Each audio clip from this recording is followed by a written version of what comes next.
When we live in grief, grief is the only thing we see, and we lose the will to carry on. But if we look into ourselves with compassion, we will see that grief is no more than a rain cloud passing by. One way to practice awareness meditation is to observe feelings we currently experience, arising, existing, and passing away. One moment is happiness, another is sadness, and it becomes a cycle like the sun and the rain.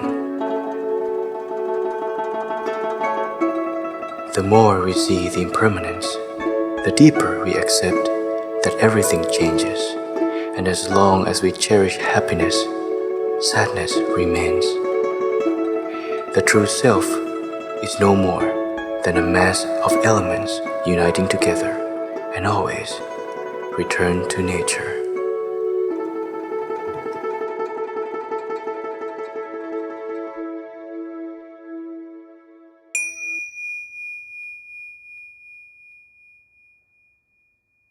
I'd like to talk about the internal family systems model and its understanding of grief, because this, I think, is a very helpful way of working with the inevitability of grief and loss. The way to understand grief is we attach. We're human beings. We attach from our hearts in love. And whatever we attach to, person, place, or thing, idea, at some point we may lose. And when we lose the thing that we're attached to, we move into a process, and that process we call grief or grieving. That process may be overwhelming, bewildering, isolating, and painful, and it may precipitate a crisis of meaning. What tends to happen after a significant loss is the first parts of the system that come in to help us deal are parts that go into shock, experience numbness, and disbelief. This cannot have happened. And that's true if you've ever lost your car. If it's been stolen or it's not where you thought it was, you'll notice this can't be true, it must be here somewhere. Those parts will come up. One of the reasons those protective parts come up with numbness and disbelief is because behind them there are other parts with really big feelings in response to the loss. Typically those feelings include sadness, protesting. It's not okay that it's gone. It's not okay that he died. It's not okay that my car got stolen. Missing and yearning, particularly in the loss of a person, just really missing them and the connections, or an animal. Searching, looking for them somewhere. Sounds crazy sometimes, but looking for that person somewhere if they've died. Or the animal maybe putting the dog bowl down, hearing the cat scratch at the door. These are all manifestations of searching. Powerlessness. I can cry, I can get mad. At the end of the day, the loss has occurred and there's nothing I can do about it. And sometimes that realization will lead to despair. These are all parts that are holding these distressing feelings. And they're parts that are being protected from, initially, by the protective system. Sometimes guilt is part of loss too. The more significant the loss, the more profound the disruption in the system.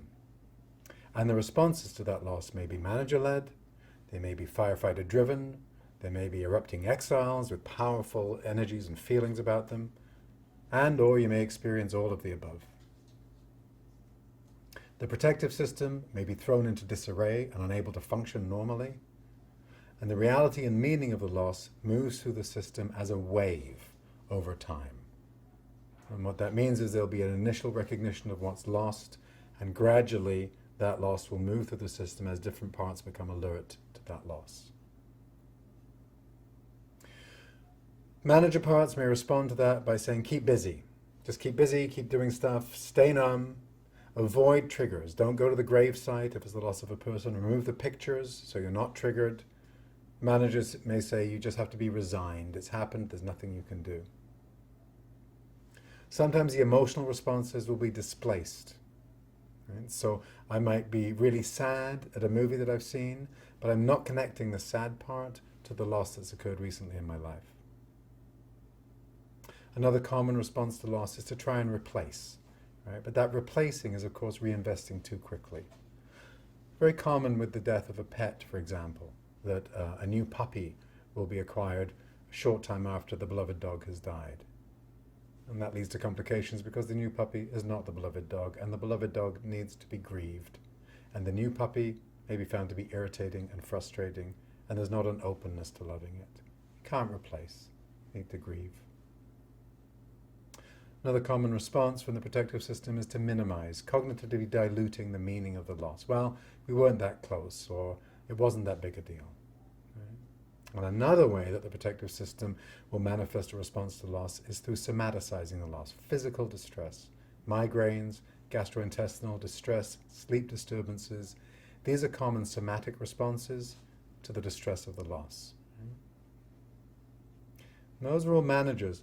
The firefighters may also have increased activity, right, wanting to distract or provide comfort from these parts that are so distressed. Right? So there may be an increase in, or the adoption of, drinking, drugging behaviors, experiences of rage, or perhaps smaller than that, intense irritation, right, anger, getting triggered really easily, being fractious, or hours and hours spent mindlessly watching TV, right, or just eating and eating, or sex binging, perhaps overworking, putting all that energy into work.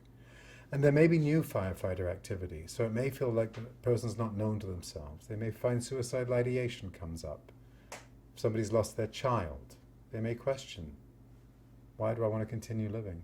My child has died. And that's a normal firefighter response.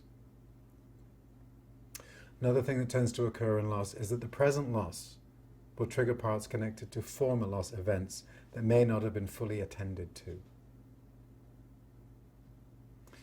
We all have a history of attaching and losing, and sometimes those losses in childhood will come up to be revisited because there are parts still connected to those losses. Protective parts may become entrenched because of the perceived threat from or to the exiles. So if there's a part which is really vulnerable and distressed around the loss, the protectors may just insist that they're going to keep taking the lead in the system. Unburdening parts that are connected to our loss history, those young parts that may be there, will facilitate healing and greater resiliency in terms of subsequent losses.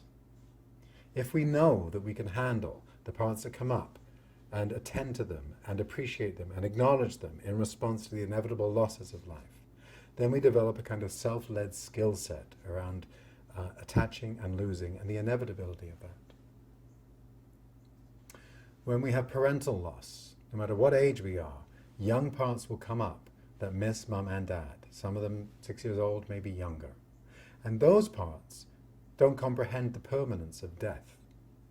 They may be repeatedly asking why they can't have them back. And that's fine, and it's important to attend to. Each time they ask, we attend to their distress. As we develop more self-leadership with regard to our parts that help us move through losses and move to a place of reattaching, we attend to them as they arrive, and we're able to go about our lives and move through our grief work without becoming overwhelmed, stuck, or incapacitated. When our grieving parts know that we're available for them, and they pop up during our day, it becomes possible to say, I know you're grieving. I'm going to attend to you, but right now we're real busy. How about if I come back to you later tonight when we have some time? When there's enough trust in self-leadership, those grieving parts can pull back a bit, as long as they know they're going to be attended to. And importantly, that contract must be followed through. Otherwise, they will learn they can't trust self. But if they know that they're going to be attended to, they can pull it back. Now, significantly in loss, there are two clusters that get triggered. I focused a lot on the loss cluster because that is what gets most of our attention. But at the same time, there's a restoration cluster of parts dealing with the new complexities of life resulting from the loss, and also helping us to engage in looking towards the future. It is too stressful to spend all the time in grief, and there's a natural oscillation between these two parts. If you like, it's a dance of self-regulation. And these oscillating clusters keep us from psychic numbing on the one hand and emotional flooding on the other. It's okay to look at, well, I guess, my parents have died. Oh, there's a part of me saying, I'm going to have some money, right? And it wants to talk about what we're going to do with that money. That is natural and normal and makes sense. Not all of your parts are going to be in the distress of the grief. And understanding that can be helpful.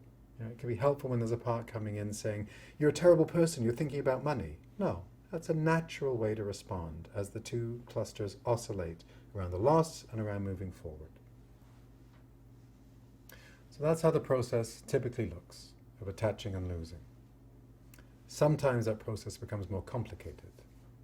And in complicated grief, we have a similar process going on, but what tends to complicate the grief is the loss is sudden and unexpected, maybe traumatic, suicide, homicide, or mutilation. It's an example of traumatic grief. There may be extreme or prolonged suffering or distress, which is going to result in a grieving response which is more traumatized. When losses occur out of order, for example, as in the death of a child, it's more likely to result in a more complex grief reaction. And disenfranchised grief, grief that is not socially supported, tends to become more complicated. For example, if a mother's son is killed and he's been on death row and he's a rapist, is she going to be supported in her grief? If someone's grieving a miscarriage, if someone's grieving an animal, are they going to be socially supported? Or are there people that are going to minimize and trivialize those losses? And that may result in a shaming manager internally. You shouldn't be grieving this. What's wrong with you? It was just a dog. So the disenfranchised grief brings a level of complexity to grief work as well. There may be an ambivalent relationship to who's been lost, right? For example, an abusive parent or partner. And there'll be different parts that need to be attended to. Maybe some parts are glad they've gone. Maybe some parts finally feel safe, as well as the parts that miss. Maybe some parts grieve the parent I didn't have, or the parent I should have had, and could finally be heard. These more complex responses may include delayed grief, or prolonged grief, or grief that appears to be absent for a period of time. Those are all common in complex grief. Self-led grieving allows us to attend to the clusters of parts that come up with the inevitable losses that we experience. And as we move through life, those losses become more and more evident. Midlife is often a time when we reflect on what didn't happen. What were the hopes and dreams of our life that we lost? As we continue to age and we move into elderhood, we may lose our friends, we may lose our faculties, we may lose our capacity to do things. And it's important to attend to the parts that are connected to those losses so we don't get buried in them and we don't just become identified with our parts that are grieving. For me, self-led grieving is about developing a skill set of attending to those parts so that we don't drown in them and so that they are helped. And if you're curious about learning more about this, I've written a chapter about transitions, loss, and death. And it's in an upcoming book, this is 2016, Innovations and Elaborations in Internal Family Systems Therapy. It's published by Routledge, and it's edited by Martha Sweezy and Ellen Siskind.